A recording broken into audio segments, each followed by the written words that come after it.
This is my garden. This is a New England garden, and we're about midway through June, so there's a lot of different things happening in the garden. And one of the things is that my broccoli and cauliflower beds are starting to produce vegetables. And these are in raised beds, which is a great idea for several reasons. First of all, you can put broccoli and cauliflower in a lot earlier than other vegetables like squash and zucchini, and particularly tomatoes, because they can take the colder weather a little bit better than softer vegetable plants. These guys are stacked right on top of each other almost, and they look a little bit uncomfortable, but in actuality their closeness generates heat and cross-pollination. So they're all tight in there. They started off at about 5 inches tall in plants, and now I have one that's around 2.5 to 3 feet tall. So they will grow pretty quickly and expand in their room. And if you plant them early enough, you can get them in there at around the end of May, around Mother's Day. Right now, you can start to actually, if the weather is good, which it has been, you can start to get some vegetables, a nice yield of vegetables. And right now, this is what it looks like. This is a broccoli. This guy is ready to be plucked. All you do is you pinch off the head right here.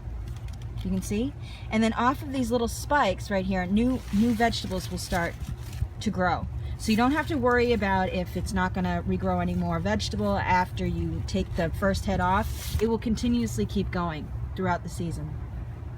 And right next here we have a cauliflower, which also, it's almost exactly the same thing as the broccoli. You just pinch off the head, and off of these spikes, new cauliflower will start to grow pretty soon.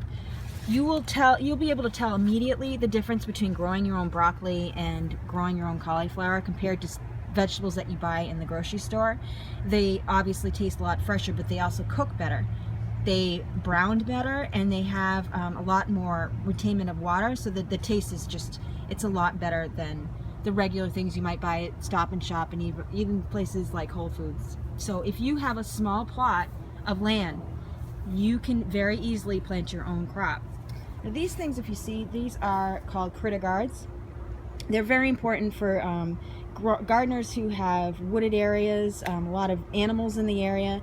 For instance, chipmunks and woodchucks are the worst. Rabbits, they love the early foliage of these plants, and there's nothing worse than planting new broccoli or cauliflower and having them devoured instantly. These animals will take the entire leaves off.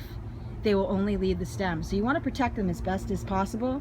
These you can pick up around Amazon for around $86. They are well worth the investment. It's going to cost you a lot more to replant these vegetables over and over again than it is to invest in one set of critter guards for the summer. Broccoli plants like anywhere from cooler nights. They enjoy sunshine, but also if you can put them in an area that's going to get a little bit of shade too, they'll appreciate that. Broccoli plants are great because even sometimes you can even get broccoli well into the fall, and I've even heard of New England gardeners being able to get year-round broccoli depending on the severity of the winter. So they're great. They're a great crop to invest in because you're going to get your money's worth, and they're also very beautiful. These plants are ginormous right now, and we're only in June, so I can only hope that they'll get bigger and bigger.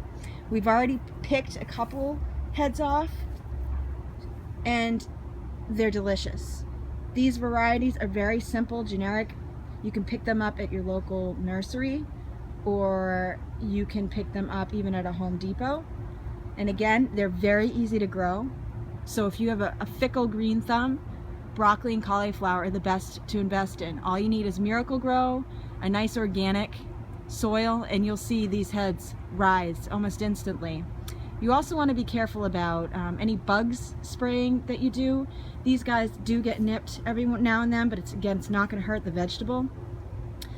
You want to maybe feed the plants. It's just like feeding humans. You don't want to overfeed them. So maybe once every couple and a half, 3 weeks, that's a good time to start feeding these plants. They will thank you for it, and they will grow in abundance from it. So if you haven't already picked your broccoli and your cauliflower plants out, it's not too late to do so. Right now is when you should absolutely have them in, though, for the ground if you would like to enjoy the vegetables in about a month or so.